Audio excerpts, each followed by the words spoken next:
Cette note est enregistrée le 6 octobre 2016. Je m'appelle Kizito Mihigo, je suis détenu dans la prison centrale de Kigali, officiellement nommée prison de Nyarugenge et communément connue sous le nom de 1930, année de sa construction. Au mois d'avril 2014, après avoir composé et sorti une chanson chrétienne, j'ai été enlevé, détenu et accusé de complot et conspiration contre le pouvoir en place et le président de la République. En effet, le 5 mars 2014, j'avais sorti une chanson intitulée Igisobanuro cy'urupfu, traduction, explication de la mort, et je l'ai postée sur ma chaîne YouTube, sur mon site personnel, ainsi que sur le site officiel de ma fondation. Dans les jours suivants la sortie de cette chanson, j'ai subi des insultes, des menaces et des messages me prévenant que quelque chose de mauvais allait m'arriver. J'ai aussi été contacté à plusieurs reprises par des officiels gouvernementaux, dont le ministre de la Culture, le chef de la CID, Criminal Investigation Department, le chargé de la culture au ministère de la Défense, le secrétaire exécutif de la Commission nationale de lutte contre le génocide, CNLG, ainsi que la présidence de la République. En effet, le 17 mars 2014, lors de son discours pendant les cérémonies de collation de grade aux officiers de police, le président Kagame avait déclaré que, je cite, « Je ne suis pas un chanteur pour faire plaisir aux ennemis du pays ». Le 1er avril 2014, ce soir, j'ai été invité par la directrice de cabinet du président et le rendez-vous a eu lieu dans les bureaux du président du Sénat. L'actuel président du Sénat, à l'époque, il était vice-président du Sénat. Tous les deux m'ont dit que le président n'avait pas aimé ma chanson et que je devais lui demander pardon dans une lettre et que je devais aussi demander pardon à la population qui avait été soi-disant choquée par ma chanson. Lors de ce rendez-vous, j'ai essayé d'expliquer en vain que ma chanson n'avait pas été composée pour faire du mal à qui que ce soit, mais que c'était un message chrétien qui apprenait aux gens le pardon, la compassion et la réconciliation. La directrice de cabinet et le vice-président du Sénat m'ont dit que si je ne faisais pas ce qu'ils m'avaient dit, j'étais mort. Alors j'ai fait ce qu'il m'avait dit, à savoir demander pardon au président dans une lettre et demander pardon à la population à travers les médias. La directrice de cabinet m'avait rassuré que, après avoir fait ce qu'il m'avait demandé, il n'y avait plus de problème outre mesure. Mais le 6 avril 2014, entre 10h et 11h du matin, lorsque j'étais en voiture avec mon chauffeur, arrivé dans les feux rouges sur la route entre le siège du Parlement et le siège de RDB, RDB c'est Rwanda Development Board, une personne m'a surpris et a ouvert brutalement la porte de ma voiture qui n'était pas bloquée. C'était un officier de police en fait que je connaissais. Il m'a obligé de quitter ma voiture et de monter la sienne. Je suis monté dans sa voiture et sa voiture était conduite par un autre officier que je connais aussi. Il m'a confisqué mon téléphone tout de suite et il me disait qu'on allait voir un de leurs supérieurs qui voulait me rencontrer. Mais on n'est pas allé voir ce supérieur-là en fait. En revanche, nous avons fait plusieurs tours dans la ville de Kigali pendant plusieurs minutes et j'ai fini par être amené au centre de police de Gikondo, communément appelé chez Gachinya. Je suis resté chez Gachinya pendant au moins 30 minutes, assis dans une salle de conférence, sans que personne ne me demande quoi que ce soit. Et quand j'essayais de poser des questions, on ne me répondait pas. J'ai été ensuite remis dans la voiture et nous nous sommes dirigés vers Kijukiro. Au cours du chemin vers Kijukiro, nous avons été rejoints par deux personnes habillées en civil. Ils sont montés dans notre voiture et l'un s'est assis à ma gauche et l'autre à ma droite. La voiture a ensuite continué vers la forêt de Nyanza. Nyanza, c'est une localité située dans la banlieue de Kigali, vers Bugesera. Je suis resté assis dans cette voiture, garée dans la forêt, entouré par les gens que je ne connais pas et qui ne me parlent pas, depuis les heures de midi jusqu'à 20 heures du soir. Vers 18 heures, j'ai pensé que ces gens voulaient me tuer. Dans cette forêt, en fait, ils allaient me tuer dans cette forêt et la population, à mon avis, elle allait découvrir mon corps le lendemain, le 7 avril. Alors j'ai dit, si le problème était ma chanson, j'ai dit que j'en avais parlé avec la directrice de cabinet du président et avec le vice-président du Sénat. Quelques instants après, la voiture a quitté la forêt et on m'a conduit au bureau du vice-président du Sénat encore, où j'avais rencontré la directrice de cabinet et le vice-président du Sénat. Et ce jour-là, j'ai retrouvé les mêmes personnes, mais avec une troisième personne qui était le commissaire général adjoint de la police. Ils m'ont dit que, en plus de la chanson qu'on m'avait accusé, qu'ils avaient trouvé dans mon téléphone une discussion par WhatsApp avec quelqu'un de l'opposition. Et c'était vrai, en fait. J'avais eu une conversation avec quelqu'un de l'opposition et dans cette conversation où on critiquait le gouvernement, on critiquait vraiment fortement le gouvernement. Et je savais que le gouvernement rwandais n'aime pas ça. Mais pour moi, ce n'est pas un crime de critiquer le gouvernement. Soit. Lors de cette deuxième rencontre dans le bureau du vice-président du Sénat, j'ai été insulté donc, par les trois personnes et menacé de mort. J'ai demandé pardon et on m'a dit que je devais continuer à demander pardon, mais que cette fois-là, il n'était pas sûr si le pardon allait m'être accordé.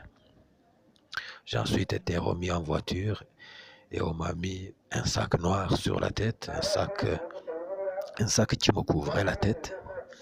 La voiture roulait, mais je ne pouvais pas savoir où on allait.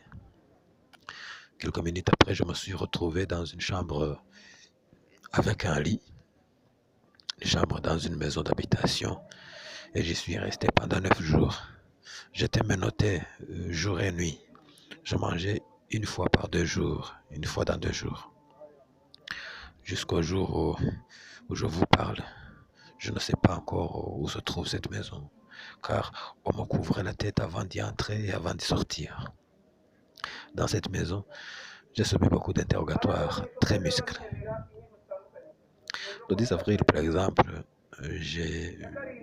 c'est-à-dire 4 jours après mon enlèvement, j'ai été amené dans le bureau du commissaire adjoint de la police, Dan Munyuza. J'ai été battu par les officiers de police qui étaient là. J'étais allongé par terre et on me frappait sur les fesses. J'ai ensuite été amené dans la salle de la primature où j'ai rencontré beaucoup de dignitaires du gouvernement. Eux aussi m'ont posé beaucoup de questions à propos de ma chanson et à propos de cette discussion WhatsApp avec le membre de l'opposition. Je suis resté dans la maison secrète dans laquelle j'étais logé jusqu'au 15 avril, c'est-à-dire 9 jours. Le jour où la police m'a montré aux journalistes, en fait, c'était le 15 avril. Le commissaire adjoint de la police est venu me voir et m'a dit que si je continue à demander pardon et à plaider coupable dans tout le reste de mon parcours, c'est-à-dire en fait dans le procès, et que les choses allaient devenir faciles, mais que si je cherche si je plaide non coupable et que je cherche à dénoncer les injustices qui m'avaient été commises, eh bien, on allait me donner la perpétuité et j'allais mourir en prison. Ça, c'est le commissaire adjoint de la police qui me l'a dit le 15 avril, avant d'aller devant les journalistes. Donc, il m'a dit, continue à tout accepter et à plaider coupable et à demander pardon. Là, les choses deviendront faciles. Sinon, si tu cherches à entrer en bras de fer, à plaider non coupable et à dénoncer la torture et autres pratiques illégaux, pratiques illégales, eh bien, on te donnera la perpétuité et tu mourras en prison. J'ai respecté le deal, et devant les médias et devant le juge, j'ai demandé pardon, mais ça ne m'a pas empêché quand même de dire que je n'ai fait que discuter avec quelqu'un. La chanson, elle n'est pas venue au procès, on n'a pas amené la chanson au procès, mais je sais que c'est vraiment le nœud de l'affaire. C'est pour cette chanson que j'avais été arrêté, même si on n'avait pas trouvé cette conversation, j'allais rencontrer des problèmes avec. J'avais déjà commencé à connaître des problèmes à cause de cette chanson. Le 15 avril, après avoir rencontré les journalistes, j'ai été présenté au procureur sans avocat. Et le procureur m'a donné un jour pour avoir trouvé l'avocat.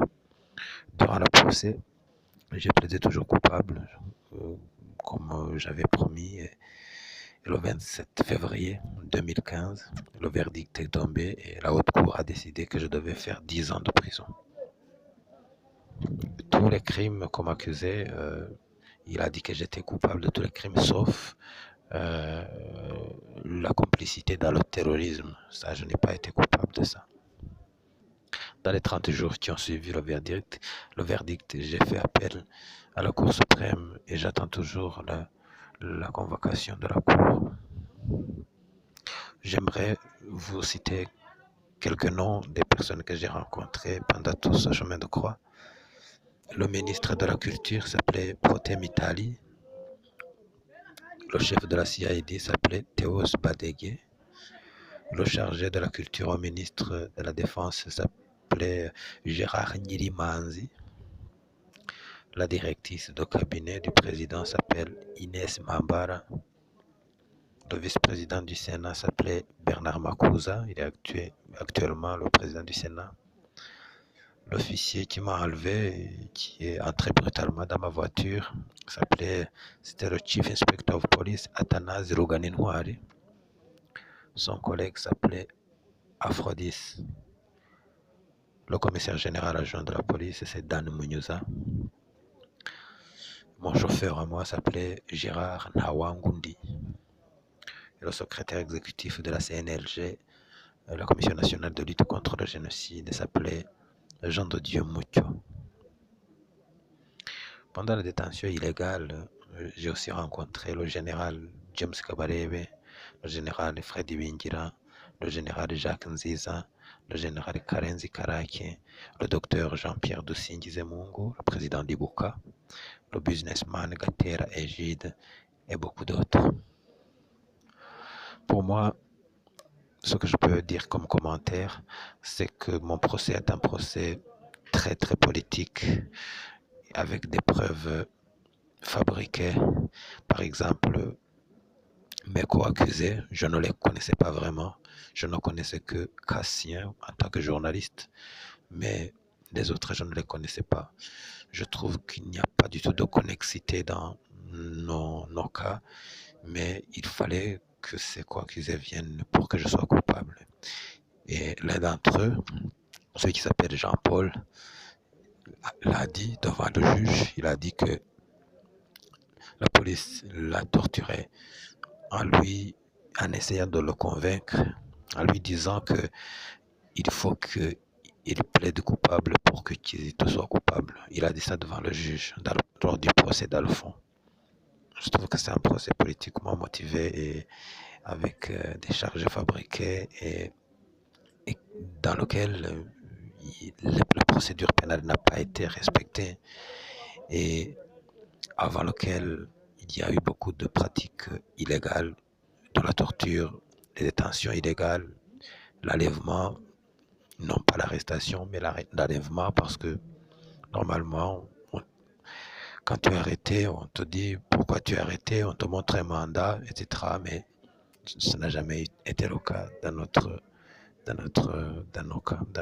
dossier. Merci.